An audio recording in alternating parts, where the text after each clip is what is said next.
नमस्कार, मी सुमन किचनमध्ये तुमचं खूप खूप स्वागत आहे। आज आपण बनवणार आहोत भगरीचं धिरडं। भगरीचे धिरडे बनवण्यासाठी लागणारं साहित्य: भगर घेतलेली आहे, 2 तास ती भिजून घेतलेली आहे, बटाटा घेतलेला आहे, तो किसून घेतलेला आहे, साबुदाणा घेतलेला आहे, तो भिजून घेतलेला आहे, थोडासा शेंगदाण्याचा कूट आहे, मिरची आहे, मीठ आहे। चला आता वाटण बारीक करून घेऊ। हिरवी मिरची आहे, मीठ आहे, ती बारीक करून घ्यायची आपल्याला। मिरची बारीक करून घेतली आपण त्याच्यामध्ये आता भगर टाकू।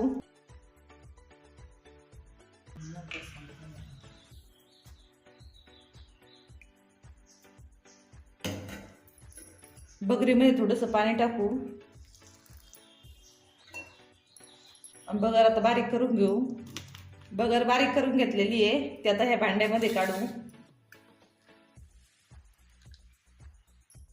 आता आपल्याला साबुदाणा बारीक करून घ्यायचा आहे।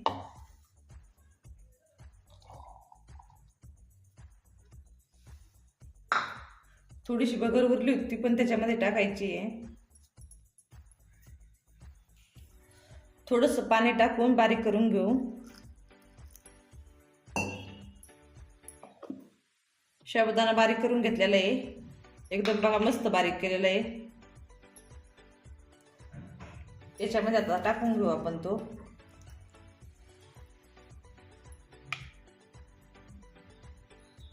आता या बॅटर मध्ये आपल्याला बारीक करून घेतलेला किस टाकायचा आहे, शेंगदाण्याचा कूट,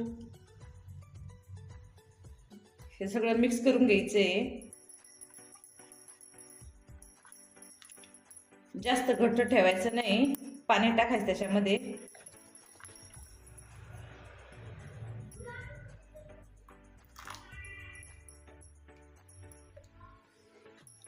अशा प्रकारे आपण बॅटर बनवून घेतलेलं आहे।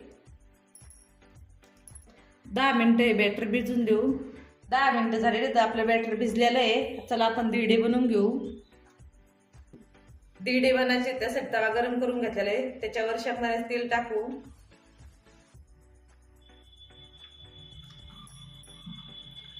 शेंगदाण्याचं तेल सगळीकडून पसरून घेऊ।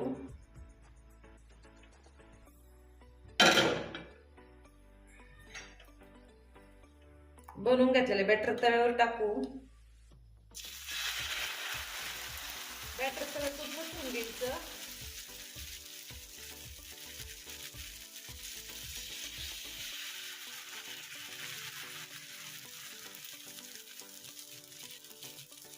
याच्यावर थोडंसं कढईत तेल टाकू।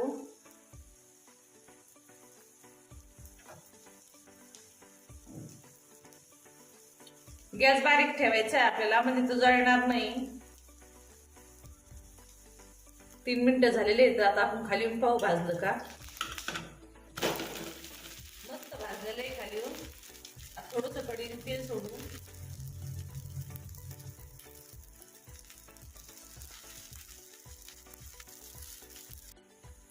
खाली येऊन पण एकदम मस्त बघा भाजलेलं आहे।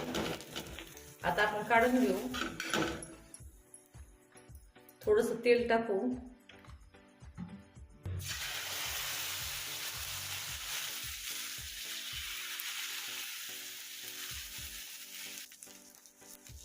असे सगळे धिरडे आपण बनवून घेऊ।